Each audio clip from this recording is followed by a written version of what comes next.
50. Tahun 50 yang nomor 4. Sebelum membuat daftar pertanyaan, kita harus menentukan apa? Menentukan topik wawancara. Ya, tentukan dulu. Kalau datang ke Pak Guru, topiknya jelas tentang bagaimana keguruan atau bagaimana supaya ilmunya barokah, ilmunya bermanfaat. Jangan ke Pak Guru datang topik masalah kue. Ya, masalah kue. Gimana cara buat kue yang baik? Ya, yang keliru itu namanya. Jadi tentukan tema dulu, baru menentukan daftar pertanyaan. Nomor 4 yang uraian itu ya. Apa saja yang perlu kamu persiapkan sebelum melakukan wawancara? Apa? Daftar. Ya, sebelum kalian membuat daftar pertanyaan, maka yang harus diketahui, dicari, yaitu topiknya. Jadi sebelum wawancara, kalian buat daftar pertanyaan. Sebelum buat daftar pertanyaan, maka tentukan dulu topiknya, isi ya, tulis. Jadi sebelum kalian wawancara, maka tentukan dulu apa yang akan ditanya atau buat daftar pertanyaan. Sebelum buat daftar pertanyaan supaya fokus, ya, maka kalian harus tentukan topiknya dulu supaya pertanyaannya nggak kemana-mana. Contoh misalnya apa? Kalian datang ke Pak Guru tentang keguruan, jangan kemana-mana. Nanti tanya siapa? Misalnya siapa orang yang ada kaitannya dengan nelayan, yang nggak cocok. Siapa idola Pak Guru? Penyelam terbaik misalnya, yang nggak cocok. Nggak ada urusan dengan penyelam. Atau siapa chef yang Pak Guru sukai? Loh, kamu nanya guru kok sekarang nanya chef, nanya orang yang pinter masak, itu nggak sesuai. Makanya harus dibuatkan daftar pertanyaan terlebih dahulu. Selanjutnya kalian buka halaman, waktunya sudah tinggal, ini sudah 20 menit lagi ya. Ini waktunya singkat ya. Jadi kita waktunya hanya 40 menit untuk bahasa Indonesia. Makanya cepat ya, untuk kerja-kerja itu nanti di rumah. Sekarang kita bahas soal ya, bahas hal-hal yang perlu kita bahas yang penting-penting. Kemudian kalian buka halaman 52, yaitu wawancara. Jadi wawancara apa? Kegiatan untuk mendapatkan informasi. Kegiatan untuk mencari informasi ya dari seseorang kepada orang lain. Itu namanya wawancara. Jadi wawancara itu ada yang bertanya, ada yang ditanyakan. Ada yang bertanya, ada yang ditanyakan. Ada yang mewawancarai, ada yang diwawancarai. Yang diwawancarai itu namanya narasumber atau informan. Informan katanya, sumber informasi. Paham? Yang ditanya itu namanya informan, orang yang ditanya. Orang yang ditanya harus sesuai dengan topiknya. Kalau kalian nanya tentang hewan, maka cari orang yang apa? Tahu ilmu hewan. Ya, misalnya tanya ke dokter hewan. Ya, nanya ke dokter hewan, nanya tentang keguruan, nanya kepada guru. Ingin mengetahui informasi tentang pesawat, nanya ke pilot. Kalau ingin tahu informasi tentang kereta api, nanya kepada masinis. Kalau ingin tahu bagaimana informasi berlayar, tanya kepada nelayan. Kalau bahasa kerennya nahkoda. Tukang setirnya itu, sopirnya di kapal laut itu namanya nahkoda. Kalau pesawat pilot. pilot. Kalau kereta api, masinis. Kalau mobil, sopir ya. Nah, kemudian kalau kalian ingin mencari informasi yang tepat, maka carilah narasumber yang tepat sesuai yang kalian inginkan, supaya tujuan wawancara itu tepat sasaran. Nah, untuk apa saja itu? Kenapa kalian mewawancara? Itu ada bermacam-macam. Di buku dilihat di halaman 52, yaitu bahan informasi. Misalnya kamu ingin jadi pilot, maka carilah informasi tentang pilot. Ya, tentang kepilotan, bagaimana menjadi pilot yang baik. Apa yang harus disiapkan menjadi pilot? Bahasa Inggris harus. Jadi kalau ingin jadi pilot, tapi bahasa Inggris nggak tahu, ya nggak bisa. Ingin jadi pilot, tapi takut ketinggian, ya nggak bisa. Ya, ingin mencari informasi, baik masalah sosial, pekerjaan, dan sebagainya. Kemudian sebagai bahan opini. Apa opini? Jadi kita itu bertanya tentang informasi, mencari berita. Yang kedua, mencari opini. Apa opini? Pendapat. Yaitu bertanya tentang pendapat, bukan pendapatan ya, pendapat. Misalnya contoh, Pak Guru, saya punya cita-cita jadi guru. Menurut Pak Guru gimana cita-cita saya ini? Apa perlu saya lanjutkan atau saya ganti cita-cita yang lain? Nah, itu namanya nanya pendapat. Oh gini, nanti disampaikan. Itu tujuan wawancara. Yang pertama, tujuan wawancara mencari berita, mencari informasi. Berita yang kedua juga mencari opini, pendapat orang lain tentang satu hal. Kemudian bahan cerita.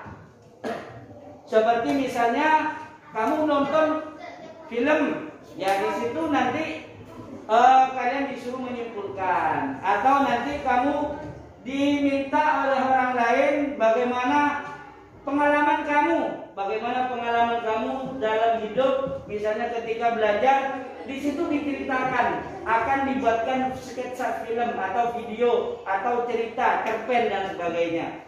Perjalanan hidup, misalnya si A anak yatim, bagaimana perjalanan hidup anak yatim? Ditanya, kamu hidup dengan siapa? Kapan kamu bapaknya meninggal? Kapan ibunya meninggal?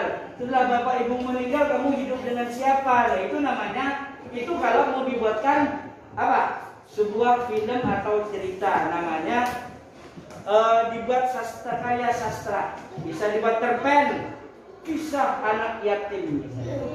Atau cerpen, kisah anak tiri misalnya. Atau nasib anak tiri, nasib punya ibu tiri dan sebagainya. Itu untuk dia mengenal, maka itu dicari informasi supaya benar ya, bagaimana menjadi nasib anak yatim misalnya. Oh, sebatang kara, nggak ada orang yang menyayangi dan sebagainya. Itu ya, itu kalau kalian mau buat cerita. Jadi kalian wawancara itu untuk apa? Untuk sebagai bahan cerita bisa juga, atau juga untuk biografi. Contoh, misalnya kalian mau buat biografi Bapak Guru Zainuddin. Contoh, maka kamu tanya kepada teman guru yang lain. Bu Guru misalnya tanya ke Bu Ami, bagaimana pendapat Bu Ami? Apa yang bisa Bu Ami ceritakan tentang Pak Guru Zaini? Tanya ke Bu Ami, mencari biografi Pak Guru Zaini. Pak Guru itu hobinya apa? Di mana lahir? Apa kesukaannya? Apa yang disenangi dari Bu Ami? Apa yang tidak disenangi dari Bu Ami? Itu namanya mencari biografi. Paham? Itu namanya biografi seseorang. Itu juga bisa melalui wawancara. Jadi wawancara itu dicari sebagai satu untuk mencari berita, yang kedua untuk mencari opini atau pendapat sesuatu, atau juga untuk bahan cerita, dan juga apa?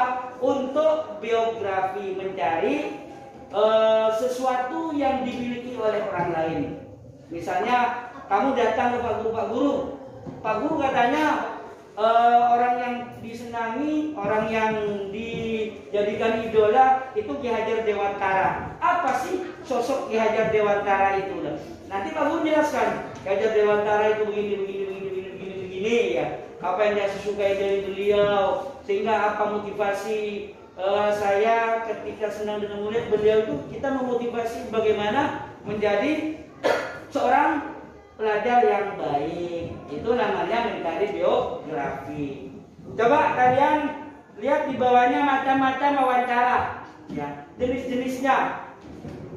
Ada wawancara bebas, ada wawancara terpimpin, ada wawancara individual, ada wawancara kelompok, ada wawancara konferensi, ada wawancara terbuka, dan ada wawancara tertutup.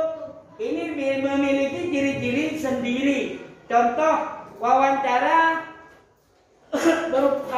bebas. Wawancara bebas ini wawancara dilakukan oleh orang yang sudah ahli, ya, orang yang sudah biasa, tanpa mengonsep, tanpa buat pertanyaan terlebih dahulu. Ini namanya wawancara bebas, ya.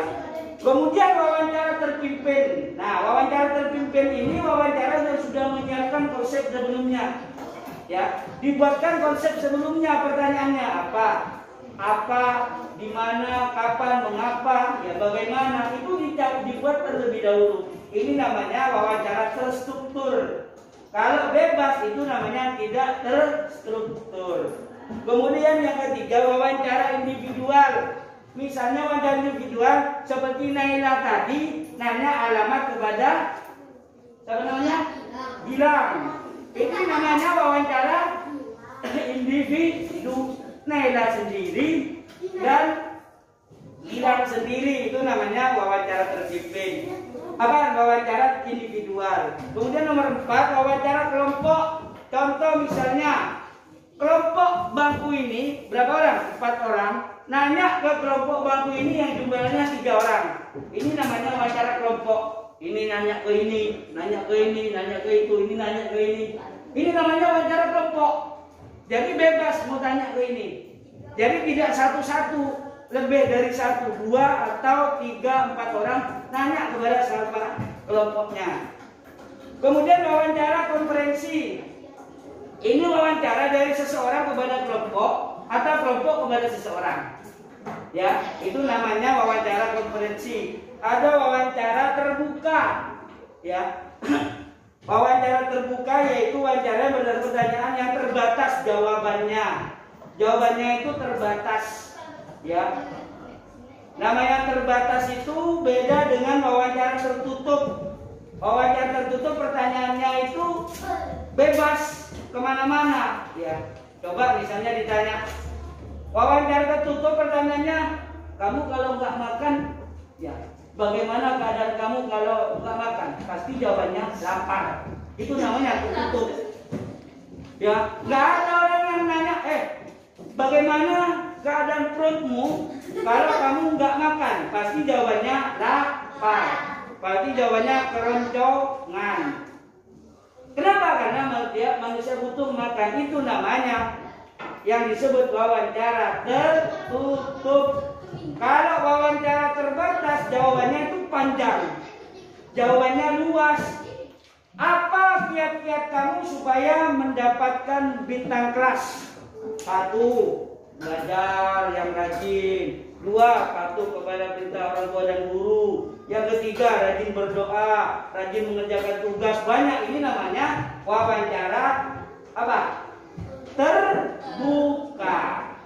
Kalau tertutup, jawabannya hanya 1, terbatas.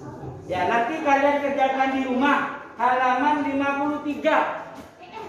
Siapa yang dapat menjadi narasumber dalam wawancara itu dikerjakan di rumah. Ya, kerjakan di rumah. Minggu depan dikumpulkan. Halaman 53. Siapa yang dapat menjadi narasumber dalam wawancara? Yang nggak punya buku LKS, WA temennya, tolong difotokan dong halaman 53. Ya, nanti kerjakan di buku tulis.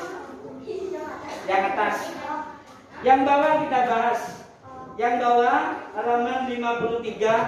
Pencari informasi menggunakan pedoman berupa pertanyaan tertulis merupakan ciri dari wawancara terstruktur.